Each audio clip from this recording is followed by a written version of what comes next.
नमस्कार, मी पंजाब तक हवामान अभ्यासक मुक्काम पोस्ट गोगली धामणगाव तालुका शिर्डी जिल्हा परभणी. मी आहे परभणी गंगाखेड रोडवर आणि बघा आमच्या गंगाखेड भागामध्ये इतका पाऊस झाला आहे आणि शेतकऱ्याचं आतोनात नुकसान झालं आहे, पण याकडे कोणी लक्ष द्यायला तयार नाही.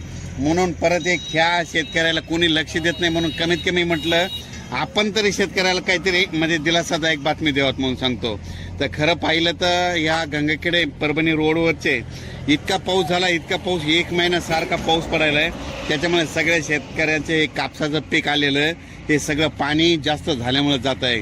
तर सर्व शेतकऱ्याला सांगू इच्छितो, गंगाखेड भागातले असो या जसं जसं या शेतकऱ्याचा हे झालंय त्या सर्व शेतकऱ्याला सांगू इच्छितो, आणखीन 2 दिवस पाऊस आहे. फक्त 10 तारखेपर्यंत, 11 तारखेपासून ते 19 तारखेपर्यंत सूर्यदर्शन होणार आहे. म्हणून ही एक तुमच्यासाठी आनंदाची बातमी.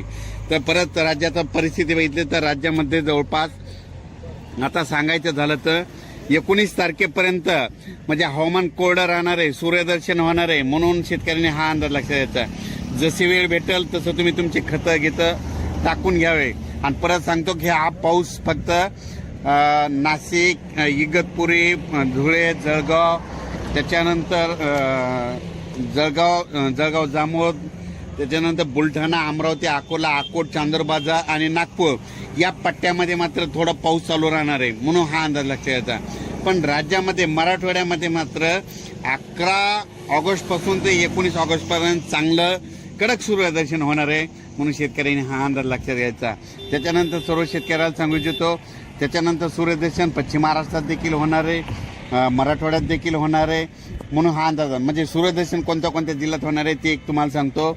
नांदेड जिल्ह्यात होणार आहे, यवतमाळ जिल्ह्यात होणार आहे, परभणी जिल्ह्यात होणार आहे, हिंगोली जिल्ह्यात होणार आहे, लातूरमध्ये होणार आहे, त्याच्यानंतर सोलापूर, उस्मानाबाद, सातारा, सांगली, कोल्हापूर, त्याच्यानंतर नगर जिल्हा, त्याच्यानंतर बीड जिल्हा, संभाजीनगर या सर्व भागामध्ये सूर्यदर्शन होणार आहे. म्हणून हा अंदाज लक्षात घ्यायचा. पण राज्यात कोकणपट्टीचा मात्र पाऊस चालू राहणार आहे. फक्त हे खास करून अंदाज अशा याच्यामुळे दिला की काय झालं की ह्या आमच्या परभणी जिल्ह्यामधले बघा ह्या म्हणजे काय भागामध्ये इतका पाऊस झाला की हे पाऊस जास्त झाल्यामुळे शेतकऱ्याचे कापूस जात आहे. म्हणून हे खास करून अंदाज देत आहे. म्हणजे आता 11 ऑगस्टपासून ते 19 ऑगस्ट दरम्यान सूर्यदर्शन राहणार आहे. म्हणून खास करून गंगाखेड तालुक्यासाठी आनंदाची बातमी, लातूर जिल्ह्यासाठी जिथं जिथं जास्त पाऊस झाला त्यांच्यासाठी ही खास करून आनंदाची बातमी. अचानक वातावरणात बदल झाला तर लगेच एक मेसेज दिला जाईल.